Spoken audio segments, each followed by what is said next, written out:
আজকে 13 রোজা গেল। আহ, তো বেশ কয়েকজন আমাকে মানে মেসেজ করছে আর কি, বা কাছে মানুষজন বলতেছে যে ভেবেছিলাম রোজাতে একটু ওজন কমবে, কিন্তু 13টা রোজা করার পরে দেখি ওজন আর একটু বেড়ে গেছে। এটার ঘটনা কি আসলে? সারাদিন না খেয়ে থাকি, তারপরে ওজন বাড়তেছে। তো এখানে একটা ব্যাপার আছে। হ্যাঁ, এই ঘটনা আসলে অনেকের ক্ষেত্রেই ঘটতেছে। রোজাতে দীর্ঘ সময় না খেয়ে থাকার পরেও কারো কারো ওজন বেড়ে যাচ্ছে। এখানে একটা ব্যাপার আছে।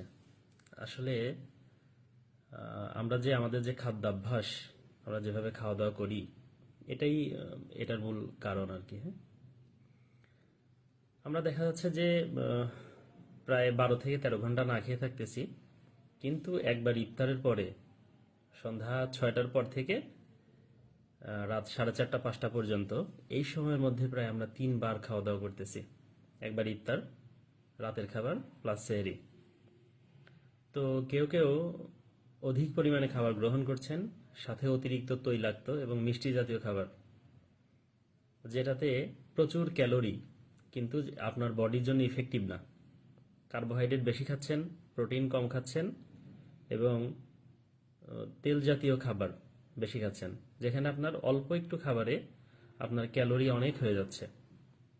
তো যখন আপনি প্রোটিন কম খাবেন বা তৈলাক্ত খাবার, কার্বোহাইড্রেট বেশি খাবেন, তখন স্বাভাবিকভাবে আপনার ওজন বাড়তে থাকবে, এবং এটা অল্প সময়ের মধ্যে ঘটতেছে।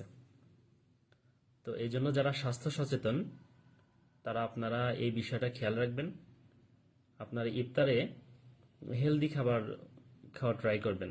যেন আমরা তেলে ভাজা কোনো খাবার, মানে বিশেষ করে ডুবো তেলে ভাজা খাবার একদম অ্যাভয়েড করবেন। কেউ কেউ অনেকগুলো জিলাপি নিয়ে বসেন, এটা মোটেও খাওয়া উচিত না।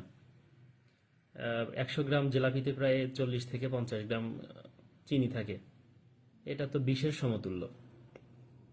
তো আপনি যেটা করতে পারেন, ইফতারে আপনি একটু টক দই, একটু চিড়া, কিছু ফল, সেটা দেশীয় ফল হতে পারে, আপেল হতে পারে, বা আপনার সামর্থ্য অনুযায়ী আপনি এই খাবারগুলো চুজ করতে পারেন। আর ইফতারের পরে আসলে রাতের খাবার হিসেবে খুব বেশি ভারী খাবার খাওয়া আপনার কোনো প্রয়োজন নেই। আপনি এই সময় কার্বোহাইড্রেট মানে ভাত জাতীয় খাবার একদম অ্যাভয়েড করবেন।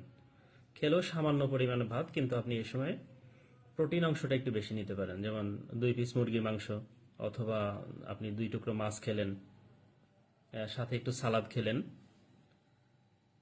আর ভোর রাতেও সে একই কথা, আপনি কার্বোহাইড্রেট কমায় খাবেন। সর্বোচ্চ আপনি 100 থেকে 150 গ্রাম ভাত খেতে পারেন, সাথে আপনি প্রোটিন, সালাদ, ডিম এগুলো খেতে পারেন। এগুলো খেলে দেখবেন আপনার ওজন বাড়ছে না। তো এই জন্য যাদের কোয়ারি আসলে যে আমি রোজা থাকার পরেও কেন ওজন বাড়ছে, তারা এই বিষয়গুলো একটু খেয়াল রাখবেন। বাকি যে রোজাগুলো আছে, আপনি যদি এভাবে ট্রাই করেন, আপনার একটু হলেও ওজন কমবে। সুস্থ থাকুন, ভালো থাকুন। আসসালামু আলাইকুম।